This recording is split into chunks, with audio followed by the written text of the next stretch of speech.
अस्सलाम वालेकुम दोस्तों, जब भी हम बर्ड से ब्रीड लेते हैं तो हम लोग कुछ ऐसी गलतियां करते हैं जो कि बहुत ही ज़्यादा इंपॉर्टेंट होती हैं, जो हमें नहीं करनी चाहिए। तभी जाके हमारे बर्ड्स या तो ब्रीड नहीं करते या फिर अगर वो ब्रीड करते भी हैं तो उससे हमें काफ़ी नुकसान होता है, फ़ायदा नहीं हो सकता। आज की वीडियो में हम 5 ऐसी गलतियों को डिस्कस करने वाले हैं जो कि बहुत ही इंपॉर्टेंट है। अगर आप इसके ऊपर अमल करते हैं तो आप देखेंगे कि आपके बर्ड्स को फ़ायदा ही होगा और आपके पास बर्ड्स के बच्चे ही बच्चे होंगे। वीडियो में जितने भी पॉइंट्स बताए गए हैं सब बहुत ही ज़्यादा इंपॉर्टेंट है और लास्ट में कुछ मैं आपको ऐसे टिप्स बताने वाला हूं जो कि अगर आप फॉलो करते हैं तो आपके पास बर्ड ज़्यादा अच्छे तरीके से ब्रीड करेंगे। तो आपके टाइम को ज़्यादा वेस्ट नहीं करते, शुरू करते हैं आज की वीडियो। जो सबसे पहले गलती हम करते हैं वो हम लोग जेंडर कंफर्मेशन की करते हैं, यानी कि हमें मेल और फीमेल का कंफर्म नहीं होता कि इसमें मेल कौन सा है और फीमेल कौन सी है, और हम लोग इन दोनों को आपस में जोड़ा लगाने के लिए रख देते हैं, जिससे हमें ये मालूम होता है कि हमारे बर्ड्स काफ़ी अरसे तक साथ तो रहते हैं मगर उसके बावजूद वो ब्रीड नहीं करते,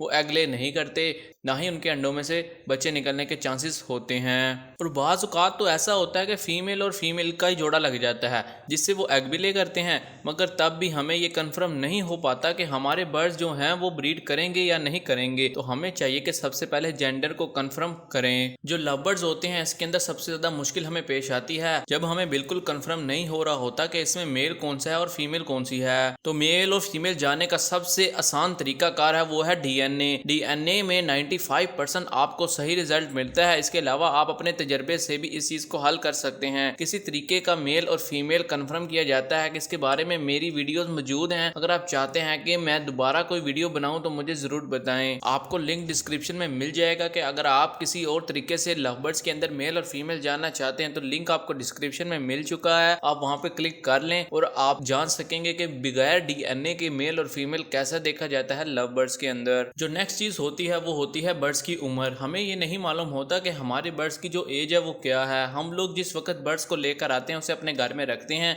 उसे महीना या 2 महीने अपने पास रखते हैं और फिर ब्रीड के लिए लगा देते हैं। तो हमें मालूम होता है कि कुछ अरसा गुजरने के बाद हमारे बर्ड्स ब्रीड नहीं करते तो हम सेल कर देते हैं। हमेशा ऐसा ही होता है कि जब कभी भी हम लोग किसी बर्ड्स को लेकर आते हैं तो वो अक्सर औकात फटे ही होते हैं और जब हम इनको तैयार कर देते हैं तो हम ये कहकर सेल कर देते हैं कि ये ब्रीड नहीं कर रहे। तो हमेशा याद रखें कि आप लोगों ने ऐसा हरगिज़ नहीं करना।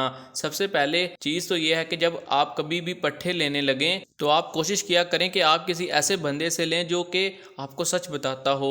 जब आप उससे पट्ठे बाय करने लगें तो कम से कम वो आपको इसकी उम्र का बता तो दे। अगर आप बड़े बर्ड्स अडल्ट बर्ड भी लेना चाहते हैं तो उसकी उम्र का भी आपको मालूम होना चाहिए। दूसरा ये कि हम बाज़ औक़ात ऐसा कर देते हैं कि मेल की उम्र कुछ और होती है और फीमेल की उम्र कुछ और होती है, जिसकी वजह से हमें बाज़ औक़ात काफ़ी ज़्यादा मसाइल का सामना करना पड़ता है। तो आप लोग कोशिश किया करें कि ऐसे बर्ड का इंतखाब करें जो कि नॉर्मल एज में हो। तो हम लोग जो तीसरी मिस्टेक करते हैं वो ये करते हैं कि हम लोग अपने पास बर्ड्स भी रख लेते हैं और उनको बॉक्सेस भी लगा देते हैं, मगर हम लोग इस चीज़ का ख्याल नहीं रखते कि हम लोगों ने बॉक्सेस किस साइज के लेने हैं। अक्सर औक़ात हम क्या करते हैं कि बजिस के बॉक्सेस लव बर्ड्स को लगा देते हैं, लव बर्ड्स के बॉक्सेस बजिस को लगा देते हैं, या फिर ऐसे बॉक्सेस लगा देते हैं कि जो सॉफ्ट होते हैं और हमारे बर्ड्स उसके अंदर ब्रीड करने के बजाय उसे खा ही जाते हैं, और जब उसे खाते हैं उसे तोड़ते हैं तो जिसकी वजह से हमें काफ़ी ज़्यादा नुकसान भी हो सकता है। और सबसे बड़ी गलती हम ये करते हैं कि जब हमारा कॉलोनी सेटअप होता है तो हम बॉक्सेस को इतने करीब करीब लगा देते हैं कि जब फीमेल उसके अंदर एग्स ले करती है, बाहर आती है दाने के लिए और वो देखती है कि मेरे नज़दीक कोई बॉक्स लगा हुआ है तो वो भूल ही जाती है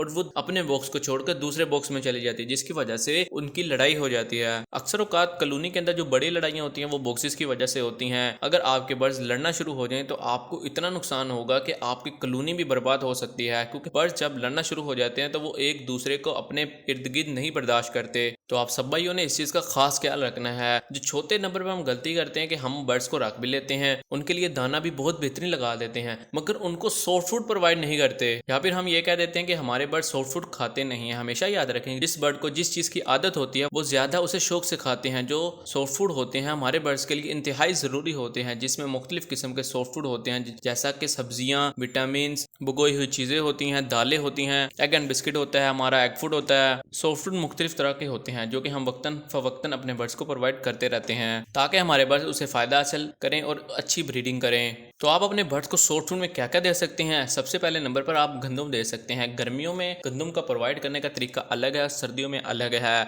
आप दूसरे नंबर पर बॉयल्ड राइस दे सकते हैं, चने की दाल दे सकते हैं, हरे मूंग की दाल दे सकते हैं। इसके साथ साथ आपने लोबिया को भी शामिल कर सकते हैं, मकई का दे सकते हैं, नरम साबुत जौ दे सकते हैं, सोयाबीन दे सकते हैं, मूंग दे सकते हैं, मई का दलिया दे सकते हैं और राजमल जैसी चीजें आप अपने बर्ड्स को प्रोवाइड कर सकते हैं। ये जितनी भी चीजें हैं सॉफ्ट फूड में आती हैं। आप इनको भिगोकर भी दे सकते हैं, उबाल कर भी दे सकते हैं। मगर अगर आप सर्दियों में दे रहे हैं तो आपको चाहिए कि आप इन्हें उबाल कर प्रोवाइड करें। अगर आप गर्मियों में दे रहे हैं तो आपको चाहिए कि आप इसको रात के वक्त भिगो के रख दें और सुबह के वक्त जब ये नरम हो जाए तो आप अपने बर्ड्स को प्रोवाइड कर दें। इसके ऊपर आप किसी भी किस्म का मेडिसिन का भी इस्तेमाल कर सकते हैं, विटामिन का भी इस्तेमाल कर सकते हैं। अगर आप इसके ऊपर छिड़काव करके अपने बर्ड्स को प्रोवाइड करते हैं तो उनकी जो पावर है वो डबल हो जाएगी और आपके बर्ड्स को उसका ज़्यादा फायदा होगा। और अगर वेजिटेबल्स की बात करें तो वेजिटेबल्स सर्दियों की अलग है, गर्मियों की अलग है। मैं मिक्स करके दोनों को बता देता हूँ।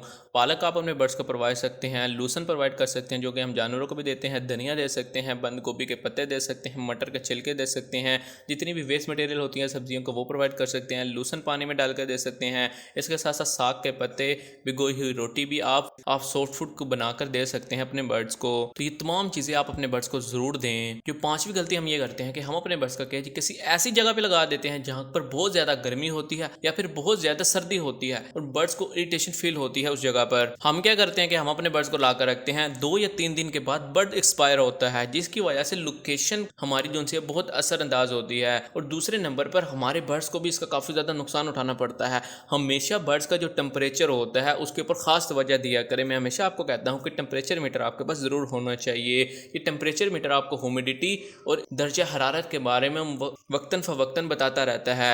अगर आप लबड़ सकते हैं तो आपके पास टेम्परेचर मीटर लाजमी होना चाहिए। देखिए हम सर्दियों में तो बर्ड से ब्रीड ले लेते हैं, लेकिन जब गर्मी आती है तो गर्मियों में टेम्परेचर इतना ज़्यादा हाई हो जाता है कि मार्च से ही हम अपने बर्ड से ब्रीडिंग लेना छोड़ देते हैं। अगर हम उस टेम्परेचर के अंदर बर्ड से ब्रीड लेंगे तो इसके अंदर काफ़ी ज़्यादा हमें नुकसान उठाना पड़ सकता है, जैसे बच्चे मरने का नुकसान, बर्ड्स मरने का नुकसान।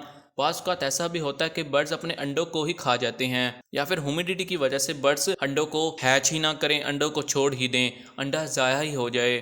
ये तमाम के तमाम मसाइल हमें इस वजह से आते हैं कि हम अपने बर्ड्स के टेम्परेचर का ध्यान नहीं रखते।